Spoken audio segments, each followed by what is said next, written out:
आइए बच्चों, अभी हम संडे स्कूल का शुरुआत करेंगे और प्रार्थना हमारे लिए शुरुआत प्रार्थना करेगी। यीशु बाबा, आज का दिन में हम लोग का संडे स्कूल क्लासेस की यीशु के नाम से मांगते हैं, आमीन। आइए बच्चों, हम सब मिलकर परमेश्वर के लिए डांस करेंगे और उनके नाम की महिमा करेंगे।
वचन को सीखेंगे। हाय फ्रेंड्स, आप लोग कैसे हैं? अच्छे होंगे। तो चलिए हम लोग आज का वचन बोलेंगे। आज का वचन है इफिसी 6:1, जिसमें लिखा है, हे बालकों, प्रभु में अपने माता पिता के आज्ञाकारी बनो, क्योंकि यह उचित है। तो फ्रेंड्स, आइए हम लोग और एक बार बोलेंगे। तो मेरे साथ आप लोग भी बोलिएगा। हे बालकों, प्रभु में अपने माता पिता के आज्ञाकारी बनो, क्योंकि यह उचित है। इफिसी 6:1। हाय बच्चों, आप सब कैसे हैं? और सब कोई ठीक ही होंगे।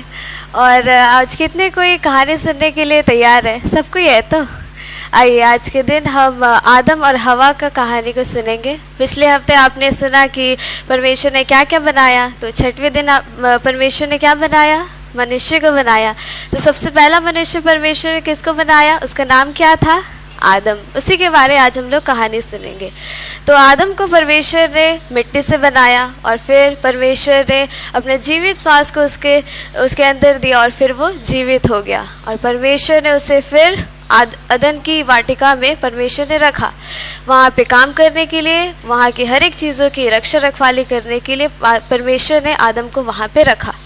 और फिर आदम फिर अपने काम पे लग गया। और परमेश्वर ने उसे एक आज्ञा भी दी थी कि तुम यहाँ पे जितने भी वृक्ष है उन सब के फल खा सकते हो, लेकिन जो वाटिका के बीच में जो वृक्ष है, भले और बुरे ज्ञान का जो वृक्ष है, उसका फल तुम नहीं खा सकते। तो आदम फिर अपने कामों पे लग गया। जितने भी परमेश्वर ने पशु पक्षियाँ बनाए थे उन सबको आदम ने उन सब का नाम रखने के लिए वो तैयार हो गया। सबका उसने नाम रखा। जब हम लोग आज बोलते हैं एलिफेंट, जिराफ, ये सब नाम आदम ने रखा है। और फिर परमेश्वर ने देखा कि आदम अकेला है, वो सारा काम अकेले कर रहा है। तो परमेश्वर ने उसके सहायता करने के लिए हवा को बनाया। जब आदम सो रहा था तो परमेश्वर ने एक पसली निकाल कर हवा को बनाया ताकि वो उसके हर एक कामों में साथ दे। तो फिर क्या हुआ? एक दिन जो शैतान है वो सांप के ज़रिए हवा के पास आता है और उससे कहता है कि क्या ये सच है कि परमेश्वर ने हर एक जो भी यहाँ पे वृक्ष है उसके फल तुमको खाने के लिए मना किए हैं? तो हवा बोलती है, नहीं, ऐसा तो नहीं है। हर एक जो वृक्ष हम सबका फल खा सकते हैं, सिर्फ जो वाटिका के बीच में है उसका फल हम नहीं खा सकते हैं, क्योंकि अगर हम उसे खाएंगे तो हम उसी दिन मर जाएंगे। तो फिर वो सांप उसको बोलता है, नहीं, तुम नहीं मरोगे। परमेश्वर को पता है कि जिस दिन तुम इस फल को खाओगे तो तुम्हारी आंखें खुल जाएंगी, तुम्हें भले और बुरे का ज्ञान हो जाएगा और तुम परमेश्वर के तुल्य हो जाओगे।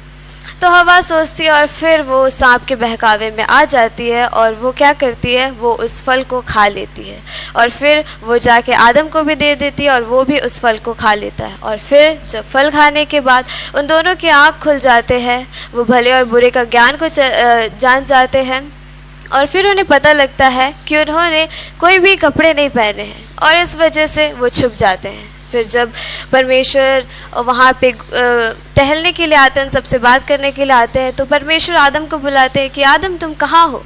आदम परमेश्वर से कहता है कि परमेश्वर, मैं आपका आवाज़ सुन के डर गया और मैंने कपड़े नहीं पहने इसलिए मैं छिप गया। परमेश्वर ने कहा कि तुम्हें किसने बताया कि तुमने कपड़े नहीं पहने? क्या तुम्हें किसी ने बताया या फिर तुमने भले और बुरे का ज्ञान का फल को खा लिया है क्या?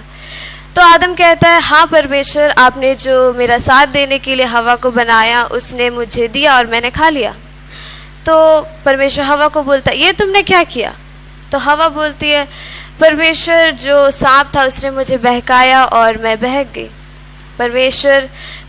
परमेश्वर हमारे न्यायी परमेश्वर है। फिर उनका न्याय होता है और वो सांप को श्राप देते हैं कि तुम पेट के बल चलोगे और तुम मिट्टी चाटते रहोगे अपनी ज़िंदगी भर। और फिर क्या करते हैं परमेश्वर आदम और हवा को उस अदन की वाटिका से निकाल देते हैं और उन्हें कहते हैं कि तुम अब से अपना जो जीवन है उसे पृथ्वी पर व्यतीत करोगे और तुम अपने मेहनत के द्वारा हर एक चीज़ों को प्राप्त करोगे। अदन की वाटिका में हर एक चीज़ परमेश्वर ने फ्री में उन्हें दिया था, उन्हें बस वहाँ पे रहना था। परमेश्वर की जो एक आज्ञा थी उसको मानना था और चलना था, पर उन्होंने उस आज्ञा को नहीं माना। इस वजह से परमेश्वर ने उन सारे अच्छी चीज़ों से, हर एक भली बातों से परमेश्वर ने उस अदन की वाटिका से आदम और हवा को निकाल दिया। तो बच्चों, इस कहानी के द्वारा हम क्या सीखते हैं? हम इस कहानी के द्वारा यही सीखते हैं कि परमेश्वर जो भी आज्ञा हमें देते हैं उनका हमें पालन करना है, उसे हमें मानना है, क्योंकि परमेश्वर जो भी आज्ञा देते हैं वो हमारी भलाई के लिए होते हैं, वो हमारी अच्छाई के लिए होते हैं। जैसे कि आप सोचो, अगर आदम और हवा ने परमेश्वर की उस आज्ञा को माने रहते तो वो कितने अच्छे से अदन की वाटिका में रहते, है ना। उन्हें कुछ इतना मेहनत नहीं करना पड़ता, पर उनके उस आज्ञा न मानने की वजह से उनको उस अच्छी जगह से, अदन की वाटिका से निकाल दिया गया और अब उन्हें खेती बाड़ी करके, अपने लिए काम करके, मेहनत करके सारी चीज़ों का भी उन्हें करना पड़ता है। तो इस कहानी का इससे हम यही सीखते हैं कि हमें परमेश्वर की हर एक बातों को मानना है, वो जो भी आज्ञा हमें देते हैं उन सब को हमें मानना है, और हमारे जितने भी बड़े हैं घर में उन सब का भी हमें बातों को मानना है, क्योंकि वो हमारी भलाई के लिए होते हैं। आइए हम सब मिलकर अभी प्रार्थना करेंगे। यीशु बाबा, हम आपको धन्यवाद करते हैं इस सुंदर कहानी के लिए। पिता परमेश्वर, हम विश्वास करते हैं कि इस कहानी के द्वारा आपने हर एक बच्चों के मन में बात किए हैं।